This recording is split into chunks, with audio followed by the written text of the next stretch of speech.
498ची केस क्वॅशिंगसाठी आपण हायकोर्टामध्ये जात असता अनेक वेळा माहिती नसल्यामुळं हायकोर्टात क्वॅशिंगसाठी जात नाही. हेही तितकंच खरं आहे मित्रांनो की क्वॅशिंग अक्षरशः 2-3% असतं. परंतु त्यासाठी क्वॅशिंगलाच जायचं नाही, हा चूक केली नाही पाहिजे आपण की किमान आपलं चार्जशीट हे माननीय उच्च न्यायालयातून चेक तरी होऊन येतं. या तरी गोष्टी होतात. परंतु दाखल करायचं म्हणजे चार्जशीट नंतर नाही, ती वेगळ्या डिस्चार्जचं ॲप्लिकेशन.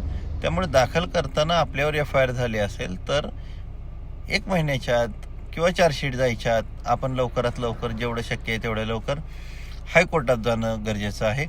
आणि हायकोर्टात गेल्यानंतर जर चार्जशीट तुमच्या केसमध्ये गेलं तर चार्जशीट हायकोर्टामध्ये अपडेट करून ते चेक करून घ्यायचं. म्हणजे किमान त्यातल्या बऱ्याचशा गोष्टींवर मान्य न्यायालयांचे कमेंट्स येतात आणि त्या गोष्टी आपल्याला केस चालवताना फायदेशीर ठरतात.